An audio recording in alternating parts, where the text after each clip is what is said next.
তারা টাকার জোরে অবৈধ বেশ কিছু পাসপোর্ট করে তারা এখানে বাংলাদেশি নাগরিক বনে গেছে।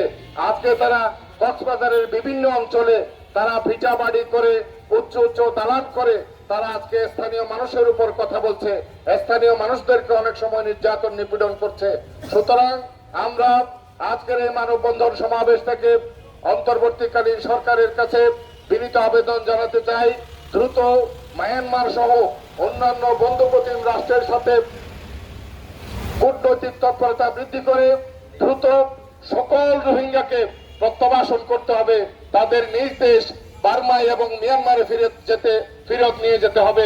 একই সাথে ইতিমধ্যে কক্সবাজার সহ আশপাশের এলাকায় ছড়িয়ে ছিটিয়ে থাকা সকল রোহিঙ্গার একটি তালিকা করে তাদের সমস্ত জাতীয় পরিচয়পত্র, তাদের সমস্ত নাগরিক পরিচয়পত্র বাতিল করতে হবে এবং বাতিল করে তাদেরকে একটি রোহিঙ্গা হিসাবে, তাদেরকে বিদেশি নাগরিক হিসাবে চিহ্নিত করে তাদেরকে এখানে আশ্রয় রাখতে হবে, অথবা পর্যায়ক্রমে তাদেরকেও তাদের নিজ দেশ মায়ানমারে ফেরত পাঠাতে হবে।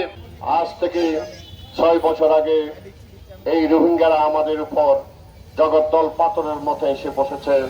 তখন থেকে কক্সবাজারের আইন শৃঙ্খলা পরিস্থিতি, স্থানীয় জনগোষ্ঠীর নিরাপত্তা সবকিছু আছে হুমকির মুখে। কিন্তু বাংলাদেশ সরকারের দুর্বল কূটনীতির কারণে আমরা গত 5 বছর তাদেরকে প্রত্যাবাসন করাতে পারিনি, বরং তাদের জন্মহার বৃদ্ধির কারণে যে 10 লক্ষ রোহিঙ্গা আমাদের কক্সবাজারে আশ্রয় নিয়েছিল তারা আজকে প্রায় 13 লক্ষে পরিণত হয়েছে। এই রোহিঙ্গারা একদিন কক্সবাজারের জনসাধারণের চেয়েও বেশি হয়ে আমাদের এই রাষ্ট্রকে ফিলিস্তিনি রাষ্ট্রে পরিণত করার সম্ভাবনা রয়েছে বেশি। আজকের এই মানববন্ধন থেকে উদাত্ত আহ্বান জানাতে চাই, সুষ্ঠু সুন্দর কূটনৈতিক তৎপরতার মাধ্যমে রোহিঙ্গাদের যেভাবে হোক বাংলাদেশ থেকে প্রত্যাবাসন করতে হবে। বিগত সরকার সচেতন ছিলেন না, আশ্রয় দিয়েছিলেন তাদেরকে, রোহিঙ্গাদের সচেতন ছিলেন না। বর্তমান যে বিপুল আন্দোলনের মুখে অন্তর্বর্তীকালীন সরকার এসেছেন, সরকারের কাছে আমি একজন দেশের নাগরিক হিসেবে, অক্সফোর্ডের একজন নাগরিক হিসেবে দাবি করব, অতি দ্রুত আন্তর্জাতিক পর্যায়ে লবিং করে যেভাবে হোক কৌশলে রোহিঙ্গাদেরকে এই দেশ থেকে তাদের দেশে ফেরত পাঠানোর ব্যবস্থা নেওয়ার জন্য।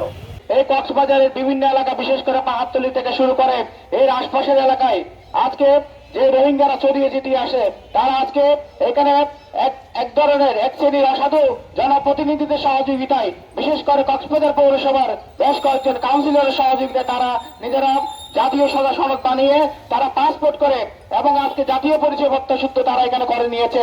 তাই তারা আজকে স্থানীয় বাসিন্দা বনে গিয়েছে। তারা আজকে বড় বড় দালান করে।